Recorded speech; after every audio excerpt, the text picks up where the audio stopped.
Nah, mudah-mudahan sekarang sudah semakin ada gambaran kira-kira masalah apa yang akan diangkat ke dalam PTK dari masalah-masalah yang ada di kelas Bapak dan Ibu. Kemudian kira-kira tindakannya apa. Nah, apabila Bapak Ibu sudah menemukan masalah tersebut, kemudian juga sudah ada kira-kira tindakannya dengan apa, maka hal tersebut itu insya Allah sudah bisa diangkat menjadi sebuah judul PTK. Nah, caranya adalah yang tadi, eh, kita tentukan dulu apa yang akan ditingkatkannya.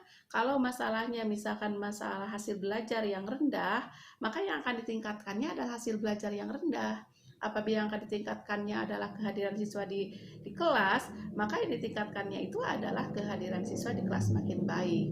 Kemudian siapa yang akan dikenai tindakannya? Yang akan dikenai tindakannya ini adalah siswa di kelas berapa, sekolah mana yang Bapak Ibu ajar. Ingat, yang Bapak Ibu ajar, tidak minjam kelas lain. Kemudian tindakan yang akan dilakukannya dengan cara apa gitu.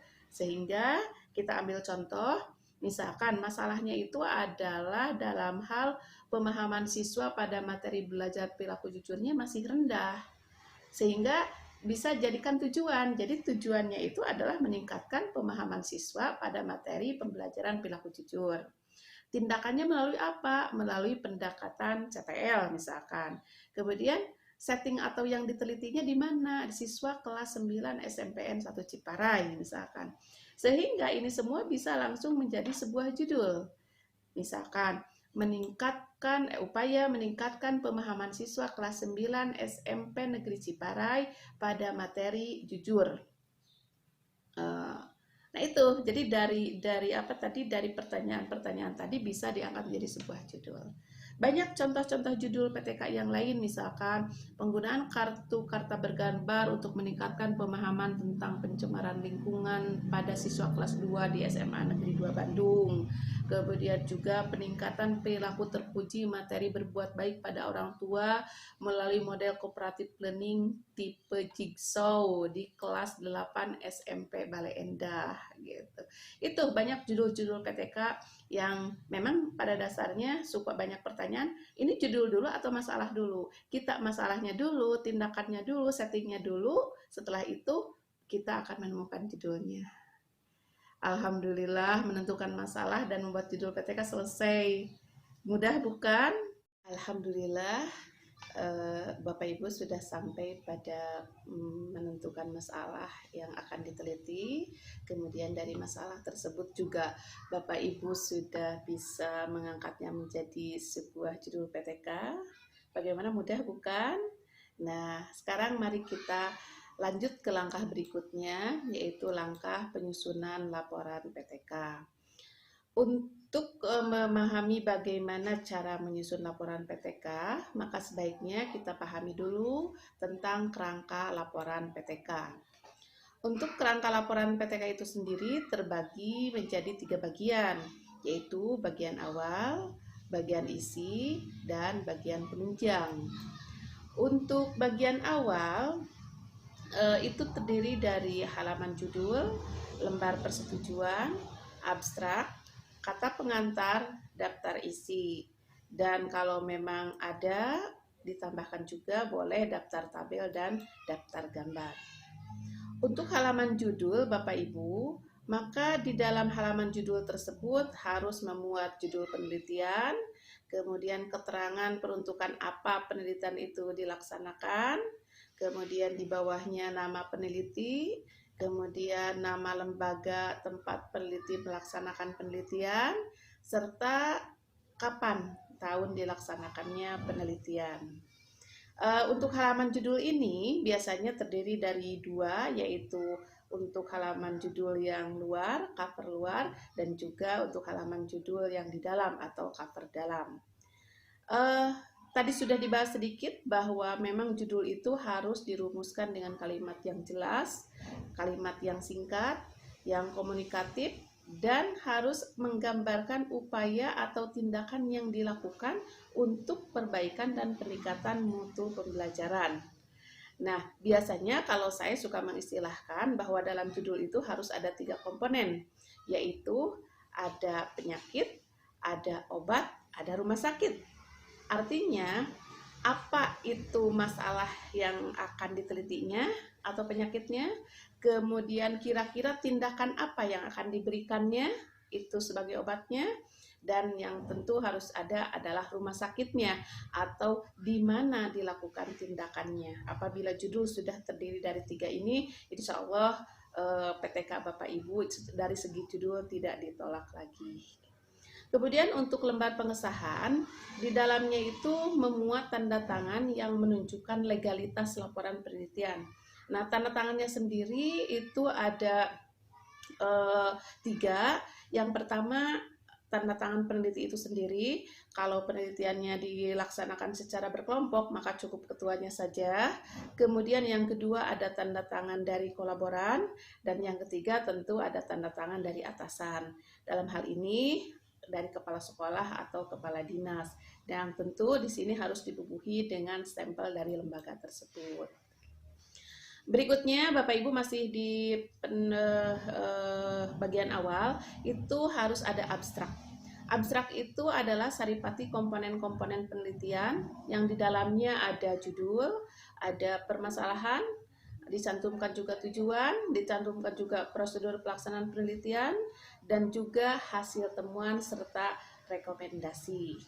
Nah, melalui abstrak ini, para pembaca diharapkan dalam waktu yang cepat akan memperoleh gambaran umum dan menyeluruh tentang hasil penelitian yang kita laporkan. Nah, abstrak yang baik itu, para ibu, pak, bapak, adalah tidak lebih dari 1 halaman dan diketiknya dalam 1 spasi saja. Berikutnya kata pengantar, seperti biasa ini berisi uraian yang mengantarkan agar para pembaca memahami bahwa dalam laporan itu ada permasalahan yang diteliti, ada tindakan yang dilakukan, dan perbaikan pembelajarannya. Kemudian boleh juga dalam kata pengantar itu disampaikan ucapan terima kasih kepada pihak yang telah membantu berkontribusi dalam penelitian yang dilakukan. Nah, kemudian yang terakhir adalah daftar isi yang di dalamnya menyajikan sistematika isi laporan secara rinci, disertai halaman untuk setiap bagian, ada judul bab dan sub-sub bab, sehingga nantinya memudahkan para pembaca untuk mencari dan memahaminya. Nah, apabila di penelitian Bapak Ibu terdapat data gambar atau tabel, maka perlu dicantumkan pula daftar tabel atau daftar gambar. Bapak Ibu, yang sedang kita bicarakan pada saat ini bahwa kerangka isi laporan PTK itu mengacu kepada buku 4 Pembinaan dan Pengembangan Profesi Guru yang dikeluarkan dari Kementerian Pendidikan dan Kebudayaan Republik Indonesia tahun 2016. Berikutnya bagian isi atau bagian inti ini terdiri dari 5 bab.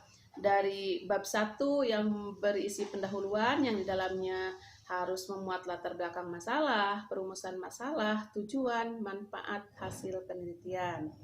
Kemudian bab 2 itu membahas tentang kajian atau tinjauan pustaka, yang mana di dalamnya itu biasanya ada kajian pustaka, dan yang kedua harus mencantumkan kajian dari penelitian yang telah dilakukan, penelitian sejenis atau yang serupa yang sudah dilakukan. Untuk bab 3 ini tentang metode penelitian.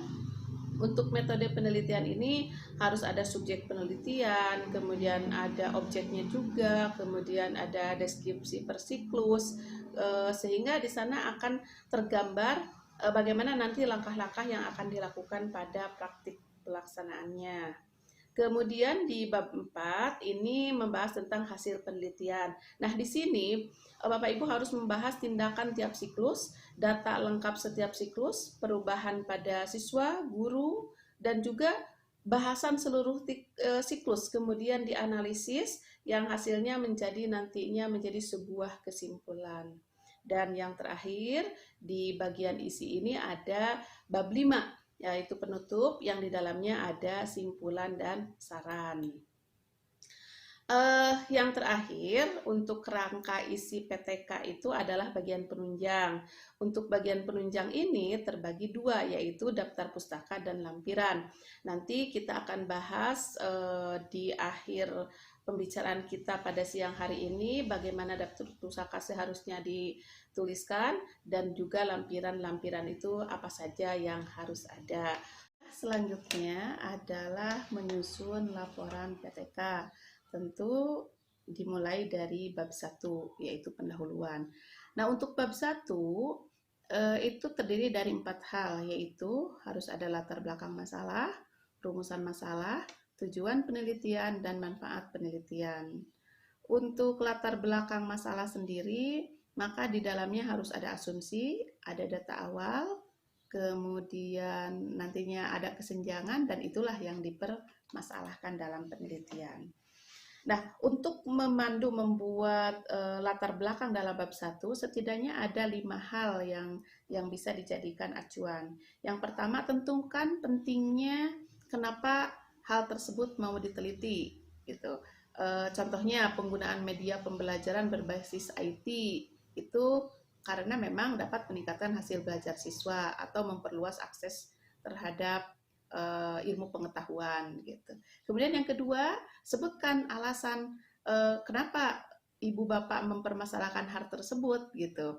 Nah, di sini sebutkan bahwa pendidikan dan pembelajaran itu dengan menggunakan TIK itu akan lebih mudah, biayanya lebih murah gitu kan. Kemudian keterampilan siswa menggunakan IT juga akan meningkat dan lain sebagainya gitu. Kemudian baru setelah itu kan harapan ideal tuh yang 2. Nah, yang ketiga, kenyataan di lapangannya gimana? Misalkan pembelajarannya masih cenderung menggunakan yang manual misalkan. Nah, kemudian hal ini buktinya apa? Harus dibuktikan dengan data bukti atau hasil atau apa gitu. Atau bisa juga dengan sifat siswa yang misalkan semangat belajarnya rendah, tidak bergairah, dan akhirnya nilainya pun akan kurang dari KKM misalkan. Kemudian setelah itu tentukan rencana tindakannya, misalkan guru akan memanfaatkan kehadiran teknologi informasi tersebut dalam pembelajaran. Nah, itu untuk latar belakang. Setelah latar belakang, maka masuk kepada rumusan masalah. Rumusan masalah itu adalah statement atau pernyataan yang berupa kalimat pertanyaan yang harus dijawab dalam penelitian ini. Nah, intinya rumusan masalah ini harus mempertimbangkan secara substansi, orisinalitas, formulasi, dan teknis. Nah, untuk formulasinya sendiri, untuk rumusan masalah ini harus dirumuskan dalam kalimat tanya, kemudian tidak bermakna ganda, kemudian lugas dinyatakan apa yang dipermasalahkan, kemudian tindakan yang diharapkannya apa, kemudian juga untuk rumusan masalah ini harus sesuai dengan judul, dan tentu rumusan masalah ini boleh lebih dari 1. Gitu. Contohnya untuk rumusan masalah, berdasarkan apa yang telah diuraikan dalam latar belakang, dapat dirumuskan permasalahan sebagai berikut. Bagaimana pelaksanaan model cooperative learning untuk meningkatkan kemampuan siswa kelas 7 SMP Negeri 2 Pangalengan gitu. Atau bisa juga pertanyaan bagaimana hasil perkembangan metakognitif siswa yang menggunakan model blended learning dan lain sebagainya. Nah, kemudian berikutnya tujuan. Tujuan adalah harapan setelah penelitian berhasil. Oleh karena itu tujuan harus jelas agar indikator keberhasilannya terukur dengan baik. Indikator perlu dicantumkan karena menjadi target tindakan yang akan dilakukan gitu. Kemudian yang berikutnya yang terakhir manfaat penelitian. Nah, di sini tuliskan manfaatnya bagi siswa, bagi guru, bagi sekolah. Tapi hendaknya peneliti tidak berlebihan karena sasaran utama penelitian ini kan siswa. Jadi manfaatnya harus lebih banyak untuk siswa. Alhamdulillah, belajar penyusunan laporan PTK bab 1 sudah selesai. Sekarang mari kita lanjut ke penyusunan laporan PTK bab 2. Nah, untuk bab 2 sendiri ini adalah kajian pustaka. Di dalamnya itu terdiri dari 2 hal, yaitu ada landasan teori dan yang kedua ada tinjauan pustaka. Dalam kajian pustaka ini harus menjelaskan tentang teori-teori yang memberikan arahan atau petunjuk tentang permasalahan yang dipecahkan serta tentang tindakan yang digunakan untuk mengatasinya. Kemudian di bab ini juga harus terdapat usaha dari peneliti untuk memberikan argumen bahwa tindakan yang akan dikenakan pada siswa dalam penelitian tersebut diambil dan didukung oleh referensi yang kuat, sehingga secara teoritis tindakan tersebut dibenarkan secara teori ilmiah.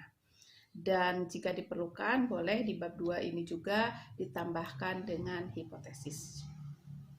Yang pertama, untuk landasan teori, ini Bapak Ibu bisa memandu diri sendiri membuat penulisan untuk landasan teori ini dengan 5 panduan atau 4 panduan. Yang pertama ada nama tindakannya.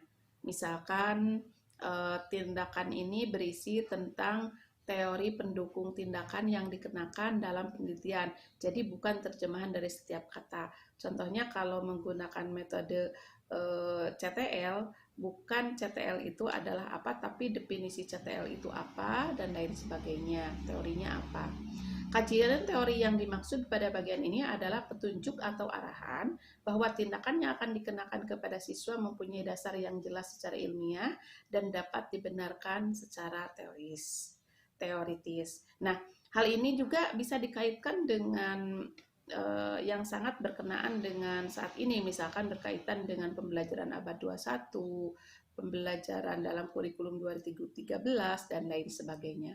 Dan jangan lupa di sini harus mencantumkan sumber yang nantinya daftar pustakanya dituliskan di bagian penunjang. Sebagai contohnya misalkan Bapak Ibu bisa menuliskan tindakan yang akan diberikan adalah dengan model apa, dengan metode apa, dengan media pembelajaran apa. Kemudian jelaskan juga dari tindakan tersebut. Kalau metode, misalkan metode ini apa pengertiannya, langkah-langkahnya seperti apa, kemudian kelebihannya seperti apa. Kemudian masih dalam landasan teori, yang kedua itu harus menyebutkan hasil tindakan yang diharapkan. Nah, di sini Bapak Ibu menyebutkan hasil tindakan yang ingin diharapkan setelah ditindak oleh tindakan yang tadi. Misalkan harapannya hasil belajarnya meningkat, kehadiran siswanya lebih baik, misalkan aktivitas belajarnya lebih tinggi, dan lain sebagainya. Nah, ini juga sama untuk kehadiran atau aktivitas atau prestasi itu disebutkan apa itu aktivitas, faktor pendukungnya apa, dan lain sebagainya. Pokoknya hal-hal yang berkaitan dengan teori-teori tentang aktivitas. Kemudian berikutnya adalah setelah tadi menyebutkan tindakan, kemudian hasil yang diharapkannya apa, berikutnya panduan berikutnya adalah teori yang menjelaskan hubungan antara tindakan dengan hasil yang diharapkan. Nah, ini isinya adalah keunggulan tindakan secara teori dikaitkan dengan hasil tindakan tersebut. Nah, misalkan contohnya untuk teori media pembelajaran, misalkan Bapak Ibu bisa menggunakan teorinya kerucut dari Edgar Dale dan lain sebagainya. Nah, kemudian yang keempat, masih di landasan teori, itu disebutkan tentang tindakan lain yang bisa digunakan. Nah, tindakan lain yang bisa digunakan di sini adalah metode-metode lain yang bisa digunakan, tapi kan tadi sudah dijelaskan mengapa Bapak Ibu memilih metode yang tadi. Dan yang terakhir untuk bab 2 ini adalah tinjauan pustaka. Nah, kalau tinjauan pustaka ini adalah Bapak Ibu tinggal mencari hasil penelitian yang relevan, penelitian yang sejenis yang sudah pernah dilakukan. Jika ada, atau Bapak Ibu bisa searching juga tentang penelitian terkini atau terbaru, tapi minimal ini penelitiannya 5 tahun terakhir. Contohnya penelitian siapa dan hasilnya seperti apa. Bagaimana Bapak Ibu? Semakin semangat untuk menyelesaikan laporan PTK-nya? Sekarang kita mari berlatih menyusun laporan PTK bab 3. Nah, untuk bab 3 ini sendiri adalah metode penelitian yang di dalamnya ada membahas lokasi dan waktu, subjek dan objek penelitian, desain penelitian, dan prosedur penelitian. Untuk lokasi dan waktu, maka Bapak Ibu di sini menjelaskan tentang gambaran secara lengkap mengenai kondisi kelas tempat dilakukan penelitian. Semakin lengkap data kelas seperti jumlah siswa, sarana prasarana, guru, media, dan sebagainya, maka semakin baik setting penelitian. Terlebih lagi jika peneliti mampu merekam data kuantitatif yang dapat dimaknai secara kualitatif. Tentu data ini sangat bermanfaat bagi tergambarnya kondisi nyata dari kelas yang akan diteliti. Nah, secara umum dapat dituangkan dari pertanyaan berikut, di mana lokasi berlangsungnya penelitian, kemudian penelitian tersebut dikenakannya pada objek mata pelajaran apa, kapan waktu penelitian, dan jelaskan rencana pelaksanaan penelitian, apakah 2 siklus, 3 siklus, dan sebagainya. Berikutnya, sebagai contoh, penelitian ini berlokasi di kelas berapa, SDN apa, kabupaten mana. Penelitian dilakukan pada mata pelajaran apa, materi apa, gitu. Kemudian juga berikutnya, untuk subjek dan objek penelitian. Untuk subjek penelitian, jelaskan siapa subjek penelitian, siapa informannya, alasan memilih subjek dan informan penelitian, kemudian karakteristik subjek dan informan penelitian. Subjek penelitian itu sasaran penelitian atau yang dikenai penelitian, dalam hal ini adalah siswa. Informan adalah orang yang dapat memberi informasi terkait penelitian, misalkan teman sejawat, kepala sekolah, orang tua, atau staf yang lain. Kemudian sebutkan juga alasan kenapa Bapak Ibu sebagai peneliti memilih subjek atau informan tersebut. Dijelaskan juga karakteristik dari informan dan subjek penelitian tersebut. Nah, sebagai contoh mungkin kalimatnya seperti ini. Yang menjadi subjek penelitian ini adalah siswa di kelas berapa, di SMP apa, kecamatan apa, kabupaten mana.